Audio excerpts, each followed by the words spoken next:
What's good, everybody? It's your boy, O'Shea Duke Jackson, back at it again with another episode of The Celebrity John. Dima, YouTube music! Candace Owens is a very popular voice for conservatives, and the anomaly when it comes to her is she's probably one of the very few black conservatives that are females in the United States of America. And I was actually around to see Candace Owens come from nothing to a whole lot of something, from being a liberal Democrat to hating on Trump to then supporting Trump to Turning Point USA to hanging out with Kanye West, debating T.I., and to the Daily Wire. Candace Owens has made quite the name for herself, and of course, a lot of enemies. But Candace Owens primarily got big, in my honest opinion, for her work against Black America. Now, Candace Owens says she's half Caribbean or part Caribbean, although a lot of times she conflates her experience with African Americans in the South. But be it as it may, whether she's from the Caribbean or part African American or both, to me it seems that she's always distasteful towards us. Even a white person asks her this. You hate Americans with black skin color? Absolutely not. I actually love Americans with black skin color so much that I'm willing to fall on the sword 1,000 times for them to wake up and realize that we are being lied to, abused, and used by the Democrat Party. Yeah, do you hate Americans with black skin? The person actually asks this. But then other clips like this really prove the point.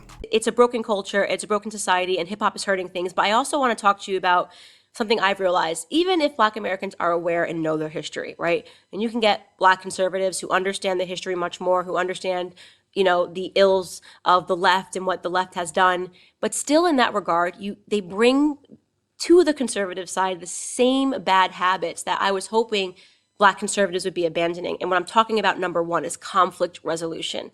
Black Americans do not know how to resolve basic conflicts. Everything has to turn into a fight. I hate you forever. You got to draw lines. It's like you're this gang or that gang.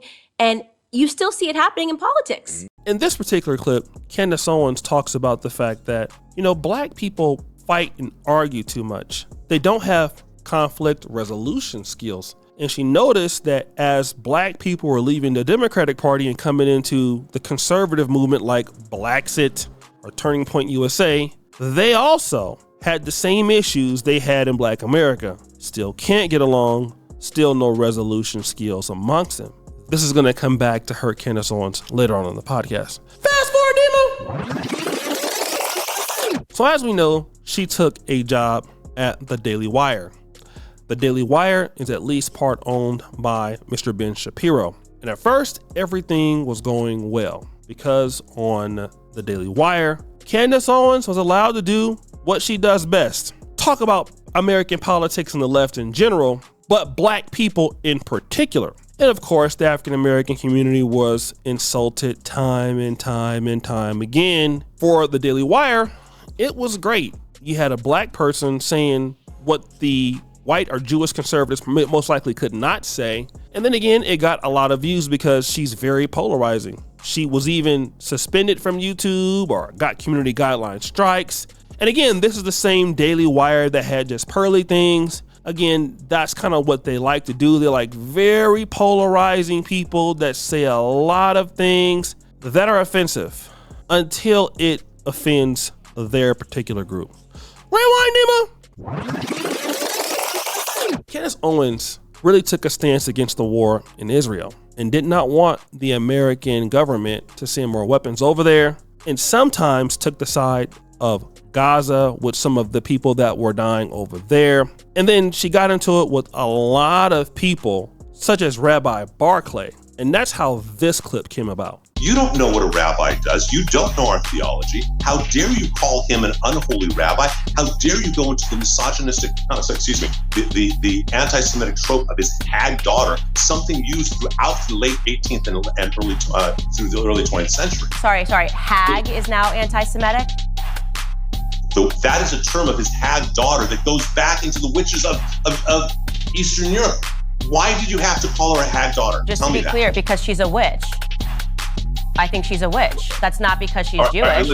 By calling a rabbi's daughter a witch, a bad daughter. You have tapped into an anti-Semitic trope that goes back hundreds of years. I called his daughter a hag, and I meant it. I'm not taking the words back. I am not going to be told whether you want to dress it up as anti-Semitism, you want to dress it up as that I cannot respond and defend myself. I'm certainly not going to be told that I need to be contained in how I respond.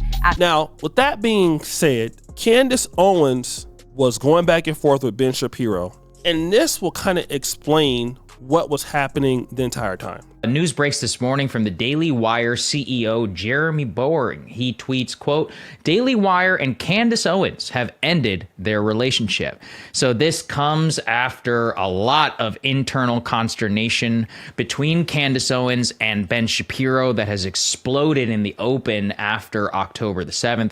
Candace has been quite vocal in an anti-war stance both on Ukraine and has carried over a lot of that consistency to the war between Israel and Gaza. She's been particularly outspoken about civilian casualties in Gaza and has also been against sending U.S. weapons to Israel. Now, obviously, this all broke out into the open.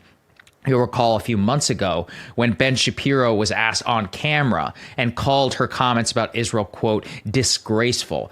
This led to a public spat between the two in which Ben replied to her and said, Candace, you are welcome to quit at any time. There was some speculation that might have been to involve having to pay her out of her contract. The circumstances, obviously, of her departure are not 100% clear. What we do know, though, is that it came almost immediately after a major fracas, I guess you could say, with the ADL. Let's go and put this up there on the screen. Just yesterday, the ADL, the so-called Anti-Defamation League, and one of the most censorious organizations and pro-Israel groups in the U.S., they put out an article stating, quote, white supremacist and Holocaust denier Nick Fuentes is praising Candace Owens', quote, vitriolic anti-Semitism.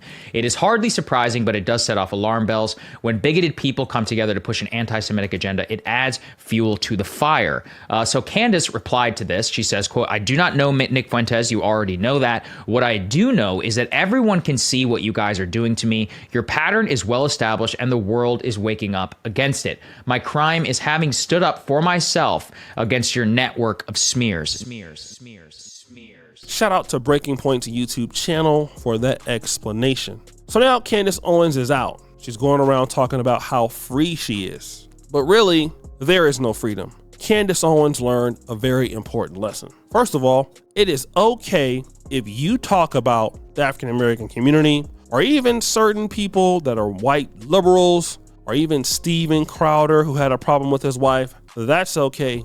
But you, under any circumstance, will not be allowed to insult the Jewish community no matter what goes on. Even if you feel they're wrong or even if they are wrong, you're not able to talk about it. And that is what she was explaining in that clip to Rabbi Barclay. Like, hey, wait a minute. How is it that nobody can talk about you? But she forgot something. You are being paid by that group. And there is no way you're going to insult the group that pays you. Now, again, this is when the Anti-Defamation League came in and said, hey, listen, this person needs to go. And I think that Ben Shapiro tried to work with her as much as he could until the writing was on the wall. He had to let her go. So that's what he did. And Candace Owens got her what I would consider Negro wake-up call. And this is what African Americans and the brothers and sisters, I know some of us want to be classified as hashtag ADOS or hashtag FBA. The first part is to own your own stuff. Own your own things that you have that is profitable for the black community or for other communities. And then when somebody disrespects you, no matter if you're right or wrong, then you make people pay. That is the one thing I love about what American Jews and Jews around the world do.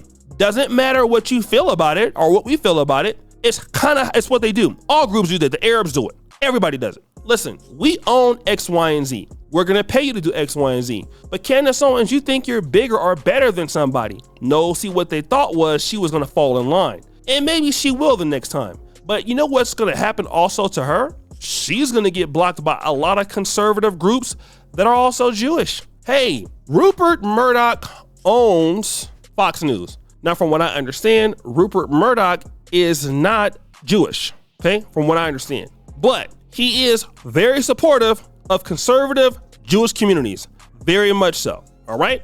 That's something that is important and that we do know. And that tells me in a big way, she won't be going to Fox. She won't be going anywhere else, because if they know what's good for them, they're not going to touch her, and they won't. That's probably going to happen. They're not going to touch her.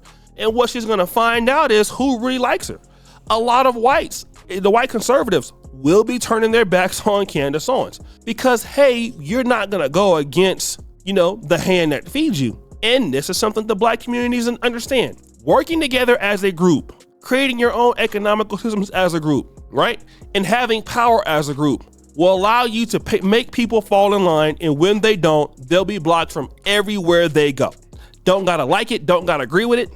But if X, Y, and Z people feel that what you're doing is offensive, you're not gonna work here, and God damn it, you're not gonna work anywhere. That's called power. Something as a community we should figure out. But guys, what do you think? It's your boy O'Shea Duke Jackson, back at it again with another episode of The Celebrity Junk. Which is for all you do, subscribe to the bell. We're out.